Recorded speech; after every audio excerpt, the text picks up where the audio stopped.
Vandag praat ons met Andries van Heerden. Hy is die hoofuitvoerende beampte van Afrimat. Nou, Afrimat is 'n toonaangewende oopgroef mynboumaatskappy en ook 'n verskaffer van konstruksiemateriale en industriële minerale. Afrimat is genoteer in die afdeling konstruksie en materiale van die Johannesburgse aandelebeurs. Hallo Andries, hoe gaan dit? Hallo Amelia, man, dit gaan baie goed in die Kaap. Dit het begin reën, dis koud en nat Kaapse winter is 'n goeie winter. Vertel ons presies wat Afrimat doen en wat julle strategiese fokus is. Afrimat is 'n maatskappy wat in 2006 gestig is na die notering. Ons was eintlik 'n samesmelting van twee maatskappye, Prima Klipbrekers en die Lancaster Groep. Ons fokus was die klipgroefbedryf gewees, materiale aan die konstruksiebedryf verskaf. Na die 2008 wêreldwye krisis het ons die besigheid verder gediversifiseer en ons verskaf ook deesdae industriële minerale soos metallurgiese dolomiet en kalk en so aan uit oopgroefmyne. So nou doen ons klipgroewe en oopgroefmyne. Andries, julle het in die onlangse verlede 'n paar oornames gedoen.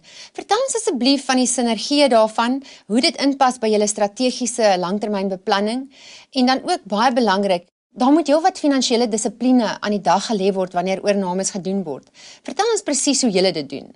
Amelia, Afrimat is maar gebou deur 'n hele reeks oornames. Die belangrikste seker is die laaste 3. Die sinergieë wat ons ontsluit is maar ons bestaande kennis oor markte en oor operasionele aspekte van die besighede wat ons dan toepas in hierdie oornames om die besighede verder uit te bou en te ontwikkel. Wanneer ons 'n oorname doen, die finansiële dissipline word hoofsaaklik bepaal die dag wanneer jy koop. Die aankoopprys is allerbelangrikste dat ons dit reg kry. Daarna maak ons seker dat ons die opbrengs op belegging baie vinnig realiseer, kontantvloei optimaliseer en maak seker dinge word gedissiplineerd gedoen. Andries, julle het 'n baie lae personeelomset, so spanwerk is duidelik deel van julle suksesresep. Vertel ons meer daarvan. Wat sit presies agter hierdie sukses? Ek dink die kern van dit alles is 'n aanvoelbare leierskap wat ons deur die hele organisasie kan sien. Daar is 'n baie sterk gedeelde visie. Dit alles is gebou op 'n sterk gemeenskaplike waardestelsel, 'n waardestelsel waaroor ek self baie sterk voel en wat ons reg deur die hele besigheid dryf. Waar is julle fokus vir die toekoms? Wat is julle doelwitte? Het julle ook soos meeste ander maatskappye planne om uit te brei na die res van Afrika?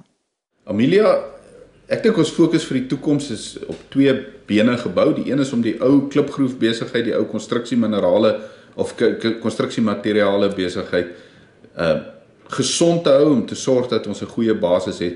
Tweede deel is ons nuwe besigheid, ons industriële minerale en nisprodukte om ons posisie daar te konsolideer, om ons nuutste oornames suksesvol te maak.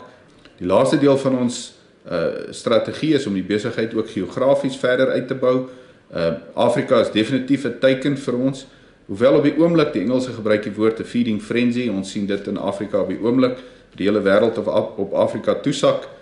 Marges is so 'n bietjie onder druk vir meeste van die projekte daar. Ons sal ons tyd afwag en op die regte tyd sal ons inbeweeg en hopelik 'n klomp waarde daar ook ontsluit. Andries, waar sien jy Afrimat oor 10 jaar? Ja, Amelia, dis altyd 'n baie lekker vraag. Aan die een kant wil ons nie te arrogant oorkom en te selfversekerd wees nie, maar aan die ander kant wil ons daarom hê mense moet sien hoe opgewonde ons oor die besigheid is en hoe graag ons hom wil groei.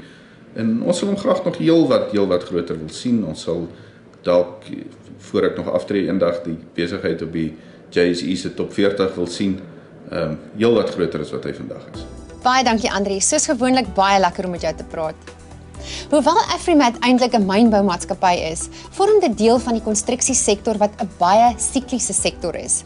Konstruksiemaatskappye se aandelepryse is geweldig wisselvallig en dit kan soms jare duur voordat vorige hoogtepunte weer bereik word. Nou Afrimat het gewys dat hulle makro-ekonomiese krisis soos die onlangse resessie wat ons beleef het, baie goed kan afweer en hulle aandeleprys kom voor as minder siklies as ander maatskappye in hulle sektor. Nou die maatskappy het 'n markkapitalisasie van 1,2 miljard rand. Die markkapitalisasie verwys natuurlik na die grootte of die waarde van die totale maatskappy. Nou die vraag is dus nou of Afrimat 'n aandeel is wat jy kan koop. Nou, ons het verskeie databasisse geraadpleeg om te sien wat analiste se opinies oor Afrimat is. Maar omdat die maatskappy relatief klein is, kon ons net een analis opspoor wat navorsing doen spesifiek oor Afrimat. Nou sy opinie is dat dit 'n goeie koop is vir die langtermyn.